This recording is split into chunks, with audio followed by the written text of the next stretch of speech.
கானாங்கெழுத்தி மீன் குழம்பு எப்படி செய்கிறதுன்னு இந்த வீடியோவில் போய் பார்க்கலாம் வாங்க. நான் வந்து 1/2 கிலோ மீன் எடுத்திருக்கேன், 1/2 kg.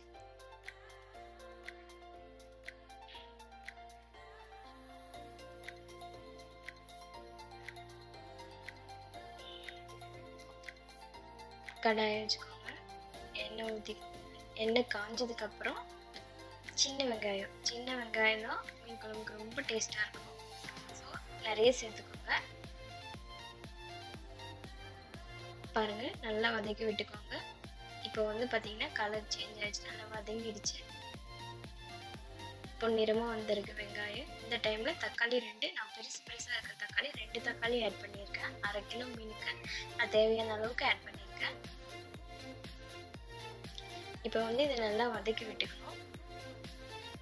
மசாலா தான் இதுக்கு ரொம்ப முக்கியம், அதனால இது நல்லா வதங்கட்டும். வதங்குற டைமில் பார்த்தீங்கன்னா இப்போ 1 டேபிள் ஸ்பூன் மிளகாய் தூள், 1/2 டீஸ்பூன் மஞ்சள் தூள்,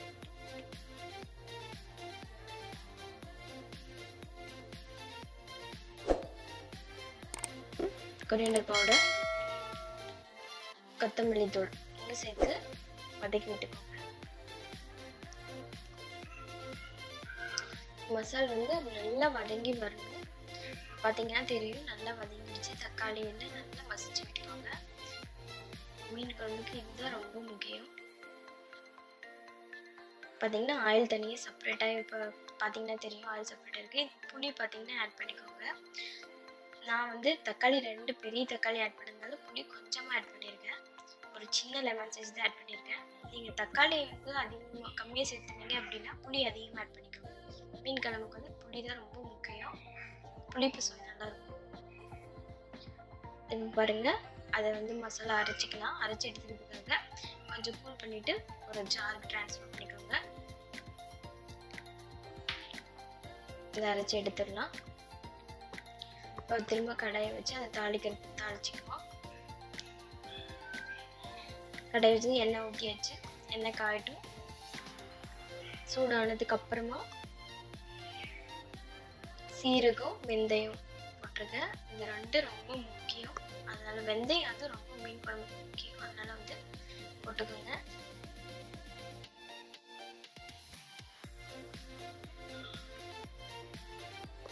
அரைச்சி வச்சிருக்க மசாலா ஆட் பண்ணியாச்சு.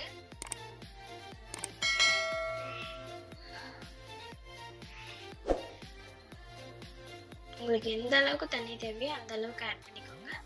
நான் கொஞ்சம் திக்காக வேணுன்றதுனால தண்ணி கம்மியாக ஆட் பண்ணியிருக்கேன். உங்களுக்கு நிறைய வேணும்னா நீங்கள் பண்ணிக்கோங்க. பச்சை கருவேப்பிலை போட்டுக்கலாம். இப்போ வந்து இது நல்லா கொதிக்க வைக்கணும். பாருங்க, நல்லா கொதிக்குது. உப்பு உங்களுக்கு எந்த அளவுக்கு தேவைப்படுதோ, உப்பு எந்த அளவுக்கு தேவைப்படுதோ அந்த அளவுக்கு போட்டுக்கோங்க.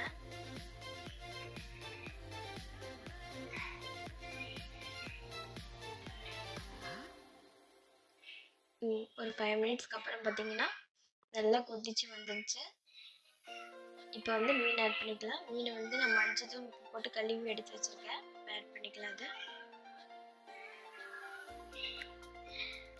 மீனை ஆட் பண்ணதுக்கு அப்புறமா ரொம்ப வந்து கரண்டி விட்டு கிளறி விடக்கூடாது, மீன் வந்து உடைஞ்சிரும். மீன் வெந்துருச்சு. இப்போ கொத்தமல்லி இதை ஆட் பண்ணிக்கோங்க. லைட்டாக சைடில் மட்டும்தான் ஆட் பண்ணணும், இல்லைன்னா மீன் உடைஞ்சிரும்.